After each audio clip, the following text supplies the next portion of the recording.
Good morning, good afternoon, and good evening, everybody. Welcome back to the channel. And I do apologize so much for being so long since the last time we've had any kind of release, but it's about time that we come back and get back to the lab and share some news. For starters, I want to go over the fact that did I end up completing that expired stuff? Yeah, let's get all that.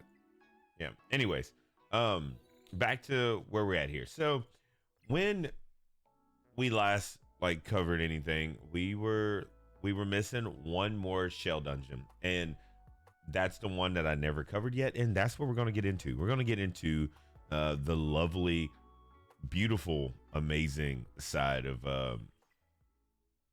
Bloodspike Hellkid. I definitely enjoy this one a lot. I remember when it first came out.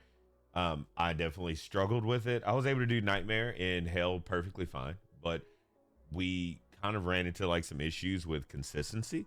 And I was using Yelly, of course, and Yelly proves to be an issue while using in this. And it's because her RNG factor really does hurt things. So with that being said, we are now using a different DPS unit. As you can tell, he's a reason. Of the reason, I guess element we could say, or class. I'm probably saying that wrong, but we do have the perfect unit to slot here, to dominate, and that is, we're just going to go straight to it, and that'll be a lot easier to get in here. And I'm gonna knock my camera down so we can be able to cover a little bit of the stuff. But we are using Rosa. Rosa has been god tier for me lately. As a matter of fact, I'm going to there's going to be another video in reference to that where Rosa has completely changed the game for me as far as getting further with PvE content. Rosa has completely obliterated the scene for me. So let's go ahead and drop this camera down, and we will bring myself back up here shortly. So we're using Plume and Inferno, Lily, and Rosa. And with that being said, let's go ahead and cover my group. So we're going to pit stop at Lily. Same thing. Lily rare. And here's another issue that I do have that I will be completing eventually, and that is moving up all my stuff for PvE. These girls here don't get no love when it comes down to this. I'm horrible with that. I don't ever go change anything, but the modules are still the same. We're running double swift to get the speed. But the swift here isn't getting it because I'm using artisan, but artisan is for that survivability. Remember, that's still a thing with PvE content, just so you don't lose your Lily. I'm pretty positive I could probably switch that out, probably do a little bit more, but having Lily where she's at is perfect because everybody else goes and then Lily goes, because you don't want Lily to throw off your turn order, and that's kind of what I have there. As a matter of fact, prowess is 5.5, what, 5.52? No, 5.51. Sorry. So 5.51 on the prowess to be able to get that squared away. And Inferno, she is on just a little bit of extra health to boost up the health, but you do want her fast. So I'm running double swift on her to get that speed, crank that speed out. This could be a little bit better.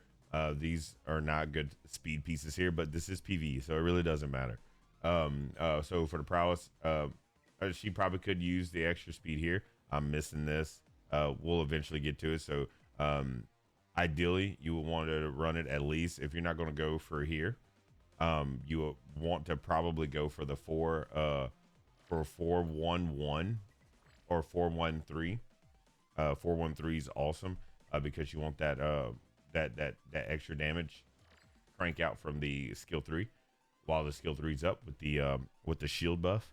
And she's of course on Codex of Magic because you want her to just rinse and repeat on that. But there's a lot to be desired here. There's some corrections I need to make, but as far as this build goes, this is still just as optimal as you can get, as far as just running, or the concept is there. Then moving on to my beloved lady, Plume, and then we're going to cover our damage deal because it's important we go in that order. So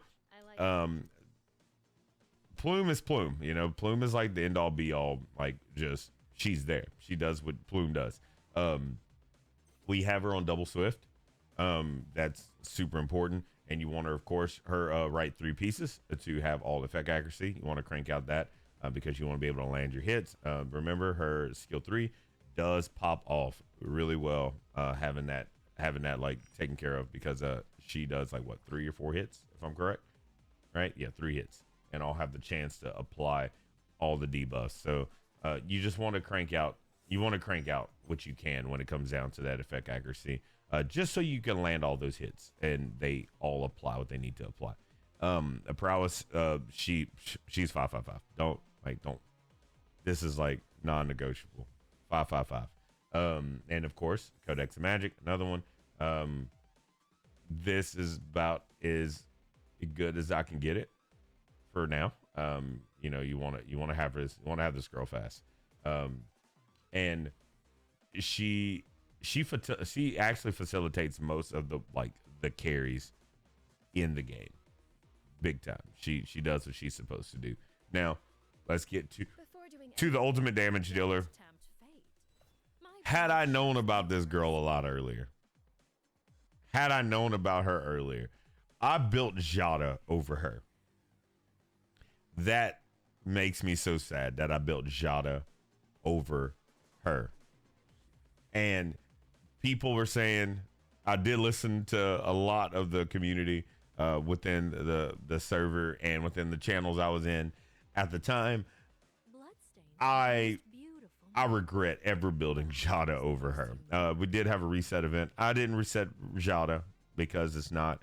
I mean, we all make our choices, and you just never know. I like to keep all my units. At first, I used to be on board with reset events. I didn't reset anybody because there's going to be a point in time where you're going to need certain units regardless. And don't get me wrong, we're getting a lot now, but you just don't want to miss out on having units to begin with. So Rosa is perfect. Rosa is like almost my main damage dealer in anything at this point. She does what needs to be done. And her crit rate, she's one of those 70%ers, so you don't have to do too much investment. You can manipulate this to be what you need it to be to get it as close to 70 as possible, because she has her skill 3 that does the boost on her crit rate, so she'll go up to our 100% crit rate. And she's amazing. Her module, I do the Fury Momentum Fury Edge. That's as optimal as you can get as far as not my substats, but the build itself, because you want to be able to like crank out the damage as much as possible.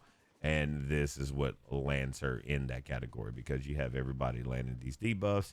And you'll see once we get everything started up. So prowess, you want that to be 555. That's like non-negotiable. And then of course you want her on revelation. You just got to crank out as much as you can when it comes down to this, right? This is where you want to live at. And eventually, and of course, I was lucky enough to get her P5.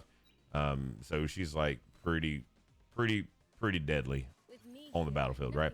So we're gonna go ahead and we can start it off, and it doesn't let me slow it down. So so the way Lily goes, Lily ends up hitting it there. Sadly, it's going out of order because of the turn meter push that's happening to my first 2 units. They're getting kicked back at the beginning of the fight. So what's going to happen is we still get the chance to where this get to happen without no issues, and then we still get to pop off with our damage. And you see, it's so easy. The work behind it is flawless. I really do enjoy the way their interactions happen. But it's not always the same people that get pushed back. So like, sadly, we are missing a couple options.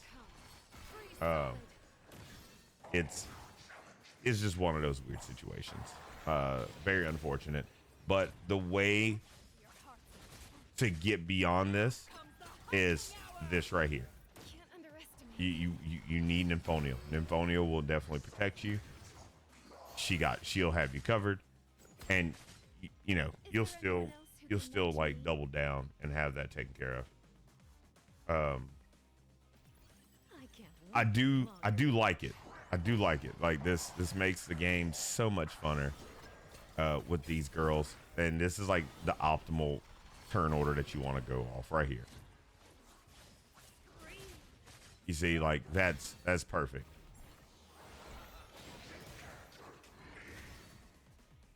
Yeah, see, it's perfect. This is optimal as you can get right here, because then she's going to do that, and then she's going to get her ultimate, and then there. That is like the ultimate clearing for this big time. Like, I mean, I don't run into any failed attempts anymore.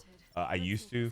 Be careful when it updates any bit, because then it'll turn your attack order off, and then it'll move these guys off of what they need to be on. Is horrible. I ran into this yesterday, and I lost some stuff there, and that really kind of threw me off. So, but that is Bloodspike Hellkid. If you have any other like questions and or like variations you'd like to see using different units, definitely leave that in the comment section. I really would like to build up on this, because we did do this before with other shell dungeons for the people that did not have certain units. I do feel like those units are like pretty much your standard units that you normally have. Everybody, I say everybody, a lot of people had Rosa sitting in the closet. Go ahead and take her out of there, and like make some stuff happen with her if possible. Rosa has most definitely helped my account. I'm not going to go too far into talking about Rosa. She will have her own character review video up eventually.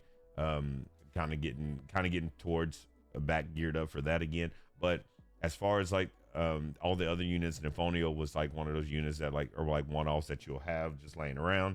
And we do have I mean, Lily is like almost a PvE must still, and Plume is just like a non-negotiable unit to have for your account as well. So I do hope that this video was very informative and be able to help out a lot with y'all's accounts with being able to knock out Bloodspike Hellkid. I do really enjoy this game. I do like to do these things right here.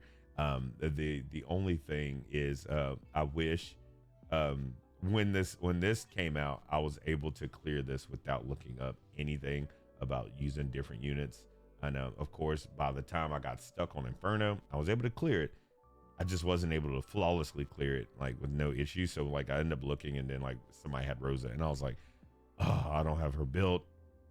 And I mean, she was leveled up, but just wasn't built, because I ended up doing Jada instead. I'm so glad that I changed like my whole idea on all this and then built Rosa. So that's that. If y'all need anything, definitely leave something in the comment section.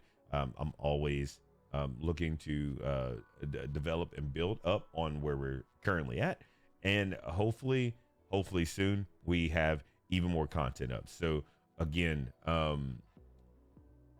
leave any kind of comments to help me with this, as far as like coming out with different ideas as far as like team composition, and let me know who you're missing. If you let me know who you miss in the comment section, I can go theory craft and come up with some stuff myself. But outside of that, thank you all for tuning in. This was pretty quick video. We're like almost at our mark anyways, because I don't want to like bore y'all to death with the intro and closing out. It's just been a while since we've been able to sit down and come out with something. So outside of that, make sure you leave a like, comment, subscribe. It helps a lot with the channel. And of course, it's free to do so. I don't have the metrics of like who does what. I don't have enough content to roll out to keep it as stable as possible. I will drop anything that is associated with how to do certain things when I can. So again, thank y'all so much. Take it easy and peace out.